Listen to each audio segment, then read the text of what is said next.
Bulletin breaking news చూస్తున్నాం. KTR quash petition పైన హైకోర్టులో విచారణ కొనసాగుతోంది. ఇప్పటికే ఫార్ములా ఈ కార్ రేస్ కేసులో కేటీఆర్ తరపున వాదనలు ముగియగా ప్రభుత్వ లాయర్ వాదనలు వినిపిస్తున్నారు. అంతకుముందు కేసులో కేటీఆర్ను A1 గా చేర్చినప్పుడు FEOను ఎందుకు నిందితుల జాబితాలో చేర్చలేదని కేటీఆర్ లాయర్ వాదించారు.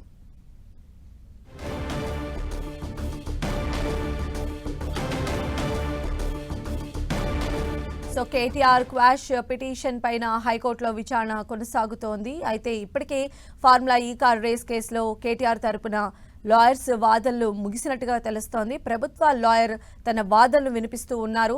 అయితే అంతకుముందు కేటీఆర్ను A1 గా చేర్చినప్పుడు FEOను ఎందుకు నిందితుల జాబితాలో చేర్చలేదని కేటీఆర్ తరపు లాయర్ కూడా తన వాదనను వినిపించినట్టుగా తెలుస్తోంది. దీన్ని డిఫెండ్ చేసే పనిలో ప్రభుత్వ లాయర్స్ ఉన్నట్టుగా తెలుస్తోంది. మరిన్ని అప్డేట్స్ తెలుసుకుందాం. మా ప్రతినిధి సునీల్ మనకు అందుబాటులో ఉన్నారు. సునీల్, కేటీఆర్ దాఖలు చేసిన క్వాష్ పిటిషన్ పై ఈ రోజు హైకోర్టు సుదీర్ఘంగా విచారణ చేపట్టింది. మార్నింగ్ సెషన్ లో అనేక కీలక అంశాలు కేటీఆర్ తరపు న్యాయవాది సిద్ధార్థ దేవే తన వాదనలు కూడా వినిపించారు. మరోవైపు ప్రభుత్వం తరపు ACB తరపు న్యాయవాది అడ్వకేట్ జనరల్ నిరంజన్ రెడ్డి తన వాదనలు కూడా వినిపించారు. ప్రస్తుతం మరొకసారి ఈ లంచ్ తర్వాత సెషన్ స్టార్ట్ కావడం జరిగింది. మరోసారి కేటీఆర్ తరపు న్యాయవాది సిద్ధార్థ దవే మరొకసారి తన వాదనలు కూడా వినిపిస్తున్నారు.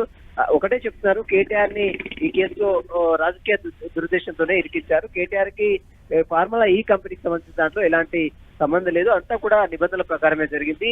మరోవైపు కేటీఆర్ పై నమోదు చేస్తున్నటువంటి సెక్షన్స్ 401, 409 అది ప్రివెన్షన్ ఆఫ్ కరప్షన్ యాక్ట్ అనేది కేటీఆర్ కి వర్తించదంటూ కూడా ఈ రోజు సిద్ధార్థ దవే తన వాదన కూడా వినిపించారు. సునీల్, మెయిన్ గా కేటీఆర్ తరపు లాయర్ ఎవరైతే ఉన్నారో, అంటే కేటీఆర్ ను కావాలని ఈ కేసులో ఇరికించారని చెప్పారు. అదేవిధంగా FEOను ఎందుకు లిస్ట్ లో పెట్టలేదని కూడా ఆయన చెప్పారు. కాబట్టి దీనికి ఎలాంటి కౌంటర్ గవర్నమెంట్ సైడ్ నుంచి వచ్చే, గవర్నమెంట్ తరపు న్యాయవాది చెప్పేటువంటి అవకాశాలు ఉండొచ్చు?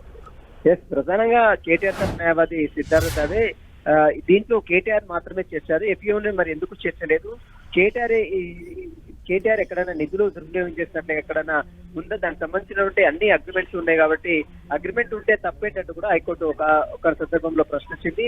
అయితే అరవింద్ కుమార్ మొత్తం కూడా ఇదంతా ప్రాసెస్ చేశారు. దానికి కేటీఆర్ సైన్ చేశాడు. మంత్రిగా ఉన్నాడు కాబట్టి అరవింద్ కుమార్ బాధ్యత తీసుకొని అతను చెప్తేనే కేటీఆర్ సంతకం పెట్టాడనే వాదన ఈరోజు హైకోర్టు దృష్టికి అది కేటీఆర్ తరఫు న్యాయవాది తీసుకుంటుంది. అయితే సంతకం పెట్టినంత మాత్రాన కేటీఆర్ ఏ విధంగా నిందితుడు అవుతాడంటూ కూడా తన న్యాయవాది ప్రశ్నించడం జరిగింది. మొత్తం వ్యవహారంలో కేటీఆర్ లబ్ధి పొందినట్టు ఎక్కడ కూడా ఆధారాలు లేవు. అదేవిధంగా కేటీఆర్ దాఖలు చేసిన క్వాష్ పిటిషన్ పై వెంటనే అది పిటిషన్ కొట్టివేయాలి, ACB కేసును కొట్టివేయాలంటూ కూడా ఈ రోజు సిద్ధార్థ దవే సుదీర్ఘంగా తన వాదనలు ముట్టుకొచ్చాడు. అది నాట్ టు అరెస్ట్ ను వెచ్చేయాలని మరోవైపు ACB అధికారులు, మరోవైపు అదే ప్రభుత్వ అడ్వకేట్ జనరల్ నిరంజన్ రెడ్డి కూడా మరోసారి కోర్టు దృష్టికి తీసుకెళ్ళడం జరిగింది. దీనిపైనే ఇప్పటికే ACB అధికారులు కౌంటర్ అఫిడవిట్ కూడా దాఖలు చేశారు. దానికి రిప్లై కౌంటర్ కూడా కేటీఆర్ దాఖలు చేశారు. ఈ రోజు మరి కాసేపులోనే, అంటే ఇప్పుడు జస్టిస్ లక్ష్మణ్ బెంచ్ విచారణ చేపట్టింది. మధ్యాహ్నం తర్వాత కూడా మళ్ళీ మరొకసారి కేటీఆర్ తరఫు న్యాయవాది సిద్ధార్థ దవే తన వాదనలు కూడా వినిపిస్తున్నాడు. కాబట్టి ఈ రోజు సాయంత్రం వరకు, ఈ రోజు వరకు కేటీఆర్ అరెస్ట్ చేయకుండా గతంలో ఆదేశాలు ఉన్నాయి. కాబట్టి ఈ రోజు మరి ఎలాంటి నిర్ణయం తీసుకుంటారని మాత్రం ఒక కీలకంగా మారే అంశంగా మనం చెప్పవచ్చు. సంధ్య. రైట్ సునీల్.